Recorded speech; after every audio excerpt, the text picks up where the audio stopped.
Hello anime lovers, स्वागत है आप सभी का इनोवेटिव इंडिया चैनल पर। दोस्तों आज हम देखेंगे स्पाई फैमिली के लॉयड फर्जर की बैक स्टोरी को। तो चलिए दोस्तों शुरू करते हैं। कहानी की शुरुआत होती है ईस्टर्न वेस्टलिस के लुवेन शहर में, जहां 4 लड़के गेम खेल रहे होते हैं जिसमें वो युद्ध में लड़ने वाले सैनिक होने का नाटक कर रहे थे। लड़ाई शुरू हो जाती है और लड़कों में से एक, जिसका कोड नेम एडवाइजर है, वो जल्दी से स्थिति को अपने पक्ष में कर लेता है। वो कोड नेम मेजर नाम के लड़के के सर पर एक बर्तन गिराने के लिए कुछ तारों का उपयोग करता है, जिससे मेजर नॉकआउट हो जाता है। वहीं जनरल इससे डिस्ट्रैक्ट हो जाता है और तभी एडवाइजर उसके पीछे चुपके से आ जाता है और अपनी बंदूक जनरल के सर पर तान देता है, ये कहते हुए कि अगर वो मुड़ता है तो मारा जाएगा। जनरल पीछे हटने से इनकार कर देता है और तभी एडवाइजर उसके सर पर रबर बैंड से गोली मार देता है। मेजर और जनरल शिकायत करते हैं कि वो फिर से हार गए। वो एडवाइजर से पूछते हैं कि कैसे वो जब भी वॉर गेम्स खेलते हैं तो वो इंटेंस हो जाता है। एडवाइजर जो आगे चलकर लॉयड फर्जर बनेगा, वो जवाब देता है कि जब भी वो कोई रोल प्ले करता है तो वो उसमें खो जाता है। जनरल लॉयड से कहता है कि जब तक उसे प्रॉपर मिलिट्री गियर्स नहीं मिल जाते तब तक उसे रैंक नहीं मिलेगी। इस पर लॉयड कहता है इन चीजों को लेकर मेरे डैड बहुत ही स्ट्रिक्ट हैं। कॉर्पोरल जनरल को मनाने की कोशिश करता है, ये कहते हुए कि लॉयड ही है जिसने ये सीक्रेट हाइडआउट को ढूंढा है। बॉयज कार्ड्स खेलते हुए अपने हाइडआउट में सोने की योजना बनाते हैं और बाद में सभी वापस अपने शहर की ओर जाने लगते हैं और सभी अपने अपने रास्ते चले जाते हैं। लॉयड घर लौटता है और अपने पिता को घर के अंदर देखता है। उसके हाथ में अभी भी टॉय गन था जिसे लॉयड अपने पीठ के पीछे छुपाने की कोशिश करता है। लॉयड के पिता उसे वॉर गेम्स खेलने के लिए डांटते हैं और उसे अपनी पढ़ाई और भविष्य पर ध्यान देने के लिए कहते हैं। लॉयड कहता है कि वो अपने दोस्तों के साथ बड़े होकर आर्मी में शामिल होने का योजना बना रहा है, जिस पर उसके पिता उसे डरपोक कहते हुए मना कर देते हैं। लॉयड कहता है कि मैं लड़ सकता हूँ, मैं उन ईस्ट के राक्षसों को खत्म कर दूंगा। इसके चलते उसके पिता उसे स्लैप करते हैं और उससे पूछते हैं कि क्या वो ऑस्ट्रेलियन राक्षसों को जानता है और उनके बुरे कामों को देखा है। वो उसे बताते हैं कि कोई युद्ध नहीं होगा और उसे लड़ाई के बजाय शांति की उम्मीद करनी चाहिए। परेशान होकर लॉयड अपना टॉय गन तोड़ देता है और अपने कमरे में चला जाता है। अपने बेटे के साथ ऐसे व्यवहार करने के लिए लॉयड की माँ अपने पति से बहस करती है, जिस पर वो कहते हैं कि ये उसके भलाई के लिए है। वहीं कमरे में लॉयड अपने पिता के बारे में सोचते हुए कहता है कि वो शांति के बारे में बात करते हैं जबकि वे माँ से हमेशा लड़ते रहते हैं। अगले दिन लॉयड अपने दोस्तों के साथ शहर में घूम रहा था, तभी उन्हें कुछ अडल्ट शहर में होने वाले मेले की तैयारी में मदद करने के लिए बुलाते हैं। मदद करते हुए लॉयड पूछता है कि क्या सच में युद्ध होगा। अडल्ट उसे विश्वास दिलाते हैं कि ईस्ट और वेस्ट के नए समझौतों ने इस तरह के कॉन्फ्लिक्ट्स को समाप्त कर दिया है। जनरल लॉयड को चिढ़ाते हुए कहता है कि चाहे युद्ध हो या शांति, सैनिकों की उचित वर्दी नहीं होने के कारण लॉयड को सेना में नहीं लिया जाएगा। लॉयड जनरल से बहस करने लगता है और तभी उसे अपने टॉय गन की याद आती है जिसे उसने तोड़ दिया था। घर लौटकर लॉयड अपने पिता को देखता है जो बिजनेस ट्रिप पर जाने की तैयारी कर रहे थे। लॉयड उन्हें एक बुक के बारे में बताता है जो उसे स्कूल के लिए चाहिए था और उन्हें पॉकेट मनी मांगता है। उसके पिता उसकी बातें सुनकर खुश हो जाते हैं, जिसे देख लॉयड हैरान हो जाता है। लॉयड को पैसे मिलने के बाद उसके पिता बिजनेस ट्रिप से लौटने पर उसे शहर के मेले में ले जाने का वादा करते हैं। अपने झूठ के लिए दोषी महसूस करते हुए लॉयड अपने पिता को पुकारता है, लेकिन वो खुद को रोक लेता है। सोल्जर सेट खरीदने के बाद लॉयड सीक्रेट हाइडआउट पर जाता है और अपने दोस्तों को अपना सोल्जर सेट दिखाता है। जैसे ही बॉयज खेलने के लिए तैयार होते हैं तो लॉयड को गिल्ड महसूस होने लगता है और वो हाइडआउट को छोड़कर मेला लगाने में मदद करने का फैसला करता है। क्रिकेट स्टैंड पर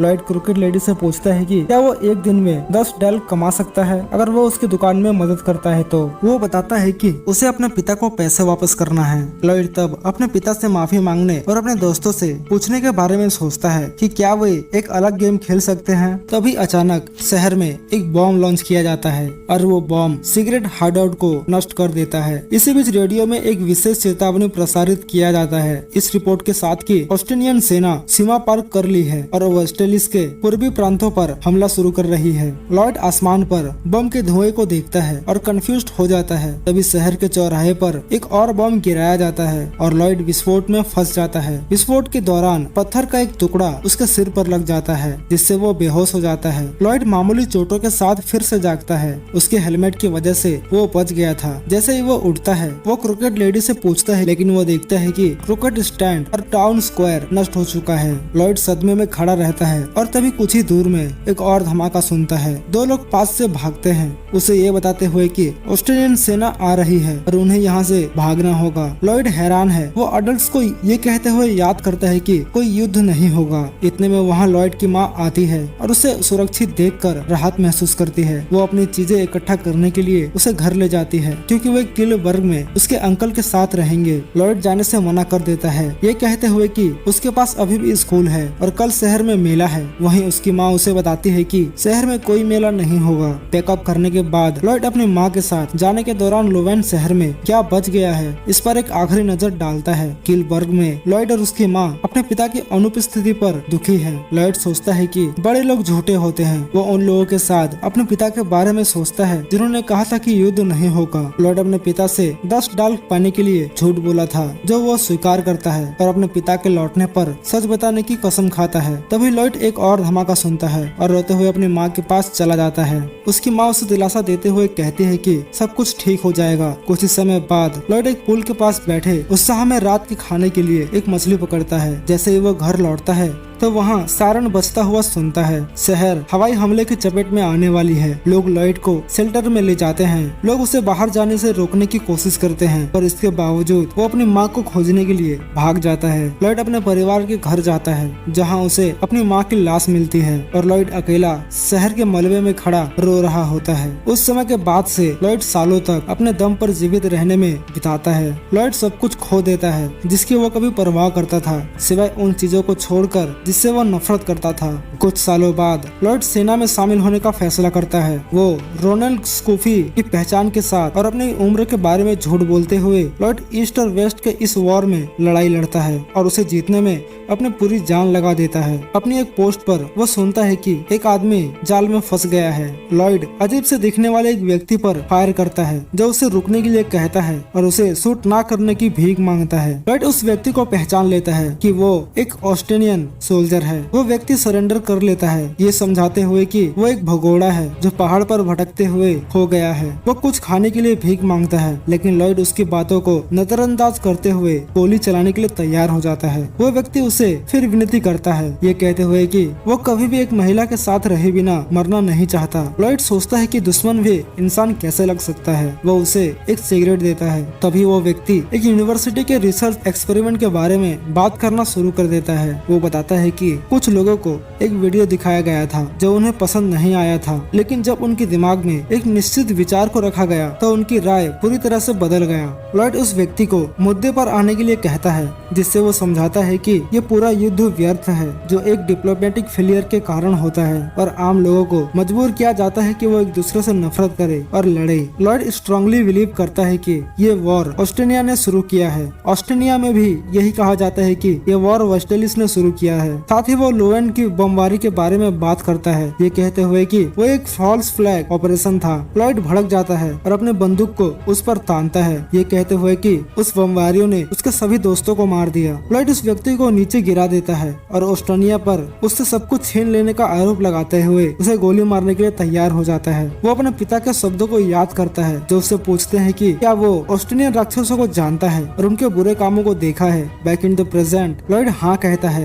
यही वजह है कि वो सभी की मौत का बदला लेने के लिए उनके साथ भी ऐसा ही करेगा। लॉयड शूट करने से हिचकिचाता है और तभी उसे सिर पर गोली लग जाती है, पर वो हेलमेट की वजह से बच जाता है। अटैकर ऑस्ट्रेलियन आर्मी है जो भगोड़े व्यक्ति का पीछा कर रहे थे। वो व्यक्ति पकड़ा नहीं जाना चाहता, इसलिए वो वहाँ से भाग जाता है और लॉयड भी किसी तरह वहाँ से बच निकलता है। मल्टीपल इंजरी के बाद लॉयड को ठीक होने के लिए फ्रंट लाइन्स में भेज दिया जाता है। ठीक होने के दौरान लॉयड जनरल, कॉर्पोरल और मेजर के साथ फिर से मिलता है जो बमबारी में बच गए थे। सभी लॉयड को देख खुश हो जाते हैं। वहीं लॉयड के आंखों में आंसू बहने लगते हैं। लॉयड बहुत ही खुश था, इसलिए वो उन्हें एक रेस्टोरेंट में खाने पर इनवाइट करता है, लेकिन वो कहते हैं कि आज रात एक मिलिट्री कैंपेन में उन्हें तैनात किया जाएगा। पर वो लौटने के बाद बाहर घूमने का वादा करते हैं, लेकिन लॉयड को पता चलता है कि जिस ऑपरेशन के लिए उन्हें सौंपा गया था वो लापरवाही से प्लान किया गया था और जो कुछ भी उनके दोस्तों का वापस आया वो सिर्फ उनके नाम का टैक्स था। इस नुकसान के साथ लॉयड नॉलेज एंड पावर पर विचार करता है और कैसे वो शुरू से ही वास्तव में कुछ नहीं जानता था। कारण जाने बिना और अपने निष्कर्ष पर पहुंचे बिना लॉयड ने एक बंदूक उठाई और अपने दुश्मनों से लड़ने के लिए अपने देश के आदेशों का पालन किया। वो निष्कर्ष निकालता है कि नॉलेज का ना होना एक पाप है, नॉलेज ना होना एक कमजोरी है। कुछ समय बाद लॉयड एक ऐसे व्यक्ति के संपर्क में आता है जो उसका असली नाम जानता था। और ये भी कि वो नकली नाम और उम्र के साथ आर्मी में भर्ती हुआ है। वो व्यक्ति खुद को मिलिट्री इंटेलिजेंस के रूप में रिवील करता है और कहता है कि वो लॉयड को रिक्रूट करने आया है और अगर वो मना करता है तो उसका कोर्ट मार्शल किया जाएगा। वो लॉयड को अपना सामान पैक करने और मंगलवार की दोपहर को स्टेशन पर मिलने को कहता है। लॉयड स्टेशन पर पहुंच जाता है और महसूस करता है कि वो आदमी वही है जिसका उसने दावा किया था। रिक्रूटर लॉयड का सामान लेता है और उन्हें आग में फेंक देता है। फिर वो लॉयड से कहता है कि उसे अपना नाम और पद त्याग देना चाहिए और अपने देश की खातिर एक शैडो बन जाना चाहिए। लॉयड कहता है मुझे परवाह नहीं है क्योंकि ऐसा कोई नहीं बचा जो उसका असली नाम जानता हो, न ही उसे अपने देश और युद्ध जीतने की कोई परवाह है। रिक्रूटर लॉयड से पूछता है फिर तुम्हारे यहाँ आने का कारण क्या है, और जैसे ही बच्चों का एक ग्रुप उनके पास से गुजरता है तो लॉयड कहता है कोई कारण नहीं। मिलिट्री इंटेलिजेंस ज्वाइन करने के बाद लॉयड अपने नए कमांडिंग ऑफिसर सिल्विया शेरवुड से मिलता है और ये एपिसोड यही समाप्त हो जाता है। तो दोस्तों आपको ये वीडियो कैसी लगी हमें कमेंट में जरूर बताइएगा और हमारे दूसरे वीडियोस को भी चेकआउट जरूर से करिएगा। तो मिलते हैं आपसे अगले एपिसोड में, तब तक के लिए धन्यवाद।